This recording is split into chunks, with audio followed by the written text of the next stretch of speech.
Morning Delhi. कालचा दिवस प्रवासात गेला आणि आज तो दिवस होता ज्यासाठी आम्ही पुण्याहून दिल्लीपर्यंत आलो होतो. आज बुटकॅम्पचा दिवस होता आणि खरं सांगायचं तर रात्री झोप कमी झाली होती, पण एक्साइटमेंट इतकी होती की थकवा जाणवतच नव्हता. सकाळी पटकन रेडी झाले कारण दिवसाची सुरुवात चांगली झाली की पूर्ण दिवसाची एनर्जी वेगळीच असते. पण माझ्यासाठी अजून एक महत्वाचं काम बाकी होतं आणि ते म्हणजे मी आधी द्वितची पूर्ण दिवसाची तयारी करून ठेवली. त्याचे कपडे, स्नॅक्स, मिल्क आणि त्याला लागणाऱ्या सगळ्या गोष्टी.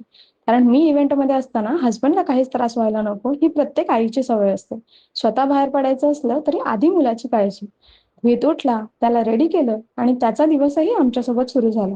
आई म्हणून माझा दिवस कितीही बिझी असला तरी त्याची सुरुवात त्याच्यापासूनच होते.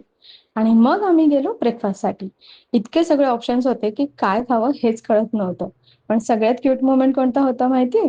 द्वितने हॉटेल स्टाफला स्वतःहून हाय केलं आणि सगळ्यांच्या चेहऱ्यावर एकच हसू आलं. काही मोमेंट्स खूप छोटे असतात पण आयुष्यभर लक्षात राहतात. द्वितसाठी मी ऑमलेट घेतलं आणि हा अजून एक फर्स्ट टाइम मोमेंट होता कारण तो पहिल्यांदाच बेबी चेअरमध्ये बसून ब्रेकफास्ट करत होता. त्याच्या चेहऱ्यावरचा आनंद पाहून माझं मन खूप भरून आलं. ब्रेकफास्ट झाल्यावर आम्ही पुन्हा रूममध्ये आलो. आजचा ड्रेस कोड फायनल केला आणि शेवटी इव्हेंटसाठी पूर्ण रेडी झालो. हा लुक तुम्हाला कसा वाटला हा कमेंटमध्ये नक्की सांगा.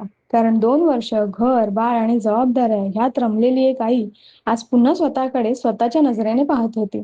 आणि खरं सांगायचं तर ती फिलिंग शब्दात सांगणं खूप कठीण आहे. हसबंड आणि द्वितला बाय करून मी इव्हेंटसाठी निघाले. पण आई कितीही प्रोफेशनल झाली तरी तिचं अर्ध मन कायम मुलाजवळच राहतं. कॅबमध्ये बसल्यापासून माझ्या मनात एकच प्रश्न होता. द्वित व्यवस्थित राहील ना? जेवेल ना? झोपेल ना? आईचं मन नेहमी असंच असतं. व्हेन्यूकडे निघालो आणि जसजसं व्हेन्यू जवळ येत होतं तसतशी हार्टबीट वाढत होती. कारण आज फक्त ट्रेनिंग नव्हती, आज माझ्या आयुष्यातला एक नवीन अध्याय सुरू होणार होता. व्हेन्यूवर पोहोचल्यावर एक गोष्ट नक्की समजली की ह्या बूटकॅम्पसाठी संपूर्ण भारतातून फक्त 500 लोकांची निवड झाली होती आणि त्या 500 जणांमध्ये मीही होते. तो क्षण माझ्यासाठी खरंच खूप खास होता. आता खरी सुरुवात होणार होती ते म्हणजेच की स्टेज, ट्रेनिंग, रिकग्निशन आणि एक असा मुवमेंट ज्याने माझा विचार करण्याचा दृष्टिकोन कायमचा बदलला. व्हेन्यूवर पोहोचल्यावर आम्हाला रजिस्ट्रेशन बँड आणि सर्टिफिकेट देण्यात आलं. सभोवताली एकच उत्साह होता. संपूर्ण भारतातून निवडलेले जवळपास 500 जण, प्रत्येकाच्या डोळ्यात वेगळी स्वप्न, पण ध्येय एकच, स्वतःची ग्रोथ.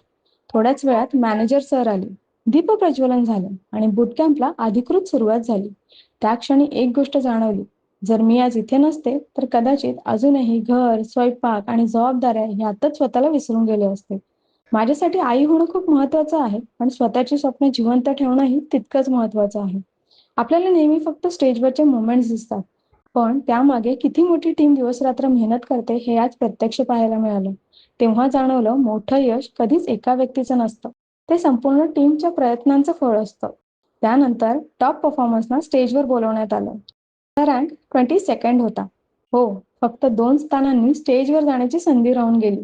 क्षणभर वाईट वाटलं, पण पुढच्या क्षणी मी स्वतःलाच एक प्रॉमिस केलं, की पुढच्या वेळी मी फक्त स्टेजवर उभी राहणार नाही, तर माझ्या कामाने त्या स्टेजवर माझी वेगळी ओळख निर्माण करणार.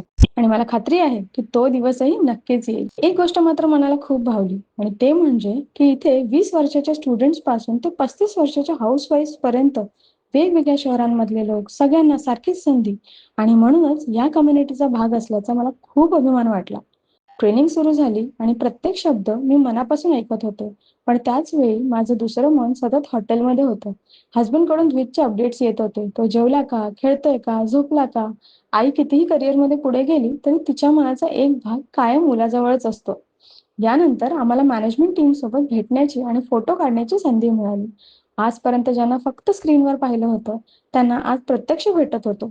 लंच ब्रेकमध्ये अनेक टॉप परफॉर्मर्स सोबत बोलण्याची संधी मिळाली. वयाच्या 20व्या वर्षातच करोडोंचा बिझनेस उभा करणाऱ्या लोकांशी संवाद झाला. त्यांच्याकडून एक गोष्ट नक्की शिकायला मिळाली, की मोठी स्वप्न पाहायला वय लागत नाही, मोठा विचार लागतो. यानंतरचं सेशन होतं आमच्या फाउंडर सरांचे. त्यांची एंट्री झाली आणि त्यांचं सेशन सुरू झालं. 6,000 रुपयांच्या नोकरीपासून 200 कोटींची कंपनी उभी करण्याचा त्यांचा प्रवास खरंच प्रेरणादायी होता. त्यांनी एक गोष्ट स्पष्ट सांगितली, प्रत्येक मोठा बिझनेसमॅन हा साध्याच घरातून आलेला असतो. फरक फक्त एवढाच असतो, तो मोठं स्वप्न पाहण्याची हिंमत करतो आणि त्यासाठी रोज मेहनत घेतो. यानंतर डाऊट सेशन सुरू झाला आणि 500 लोकांसमोर उभं राहून मी माझा प्रश्न विचारला. त्या क्षणी मला माझाच विश्वास बसत नव्हता. कारण एकेकाळी छोट्या गोष्टींनाही घाबरणारी मुलगी आज हजारो लोकांमधून निवडलेल्या अचिव्हर्समध्ये बसलेली होती आणि आत्मविश्वासाने बोललेली होती. हा बदल एका दिवसात झाला नाही, तर तो सातत्याने स्वतःवर केलेल्या कामाचा परिणाम होता. या सगळ्या लर्निंगच्या प्रवासात अजून एक छोटासा मोमेंट घडला, पण माझ्यासाठी तो खूप मोठा होता. ट्रेनिंग सेशन सुरू असतानाच माझ्या फोनवर एक नोटिफिकेशन आली आणि त्या दिवशी सुद्धा माझी अर्निंग झाली होती. त्या क्षणी मला पुन्हा एकदा जाणवलं, मी त्यावेळी स्टेजवर समोर बसून होते, पण स्वतःमध्ये इन्व्हेस्टमेंट करत होते आणि त्याच वेळी माझ्या स्किल्स माझ्यासाठी काम करत होत्या. म्हणूनच मला नेहमी वाटतं, आयुष्य बदलतं ते फक्त जास्त वेळ काम केल्यामुळे नाही, तर योग्य स्किल्स शिकल्यामुळे. कारण वेळेला मर्यादा असते, पण स्किल्सला नसते. तुम्ही प्रवासात असाल, कुटुंबासोबत असाल, शिकत असाल किंवा आयुष्यातल्या एखाद्या महत्त्वाच्या क्षणात असाल, तरी योग्य स्किल्स तुमच्यासाठी काम करत राहू शकतात. आणि त्या क्षणी मला पुन्हा एकदा खात्री पटली, की मी घेतलेला हा निर्णय योग्यच होता. संपूर्ण दिवस संपत आला होता, पण माझ्या मनात सतत एकच विचार चालू होता. आज मी फक्त एका बूट कॅम्पला आले नव्हते, तर माझ्या विचारांना एका नवीन दिशेने घेऊन जात होते. आणि या दिवसातून मला 3 गोष्टी पुन्हा एकदा मनापासून समजल्या. पहिली गोष्ट, यशस्वी व्हायचं असेल तर शिकणं कधीच थांबवायचं नसतं. कारण ज्या दिवशी आपण "मला सगळं येतं" असं म्हणतो, त्या दिवशी आपली ग्रोथ थांबते. दुसरी गोष्ट म्हणजेच की कम्फर्ट झोनमध्ये राहून आयुष्य बदलत नाही. घरातून बाहेर पडणं, पहिली फ्लाइट करणं, दिल्लीपर्यंत येणं, मुलाला एका दिवसासाठी हसबंडकडे सोपवणं, हे सगळं माझ्यासाठीही सोपं नव्हतं. पण आज मागे वळून पाहताना जाणवतं, की त्या एका निर्णयामुळेच मी आज इथे उभी आहे. आणि तिसरी, सगळ्यात महत्त्वाची गोष्ट, तुमची परिस्थिती तुमचं भविष्य ठरवत नाही. तुमचे डिसिजन्स ठरवतात. करिअर गॅप असो, मदरहूड असो किंवा आयुष्यातले कितीही चॅलेंजेस असो. जर निर्णय ठाम असेल, तर मार्ग नक्की सापडतो.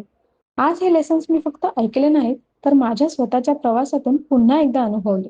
आणि म्हणूनच मला वाटतं, प्रत्येक स्त्रीने स्वतःमध्ये इन्व्हेस्टमेंट करणं कधीच थांबवू नये.